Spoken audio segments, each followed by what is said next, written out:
ubutinyanka icyo nkoresha n'agatambara. Igituma nagakoresha ni kubera ikibazo c'amafaranga, canke iyo ndose amafaranga nkagura Kotex nkakoresha ugasi keshi ni rimwe na rimwe.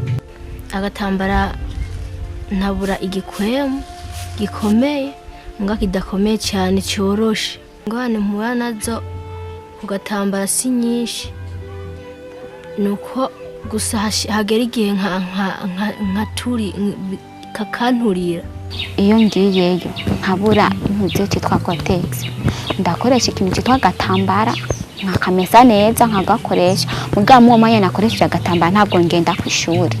Ikibazo rero si ukuvuga yuko baba bakoresha udutambara, kuko gukoresha udutambara ni umuco wakoreshejwe ahantu henshi ku isi hose.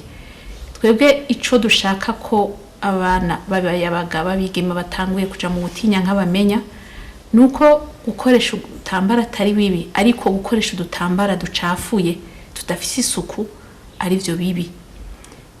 Ikibi cabyo nuko utwo dutambara duheza tukabatera ingwara, agatangura kugira ingwara zukwama bariko bariyagaza mu gitereka mu gisabo, canke bakagira uruziri runuka, ugasanga nabana banuka aho baciye abantu bakifata ku mazuru.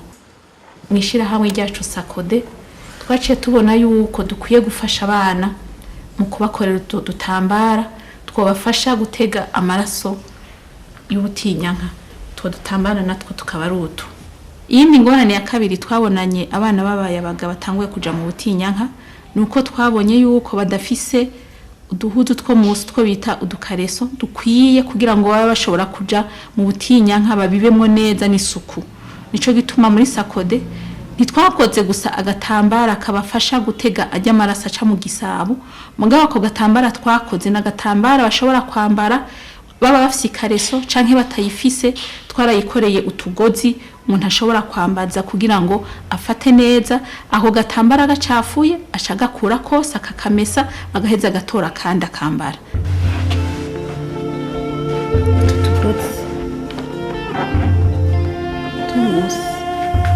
Tufungira inyuma y'agahenyo tunatwo twongaha munsi.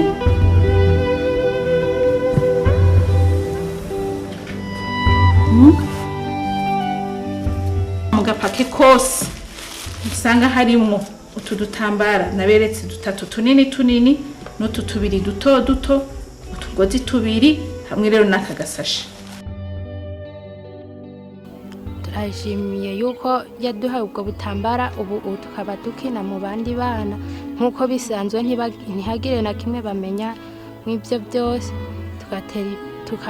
Tukaba dusaba yuko n'abandi yobandanya dufashe nyene abandi bana bakaronka nka twege. Hariho abandi bavyipfuza gusa batashoboye kubironka. Nagira mpiraheze mvuga yuko ubutinyanka atari ingwara. Mwana w'umukobwa wese watanguye kuja mu butinyanka menya yuko atari ingwara. Hanyuma kandi nashaka kumenyesha abandi bose cyane cyane mu muco w'Ikirundi hariho abafata ubutinyanka ko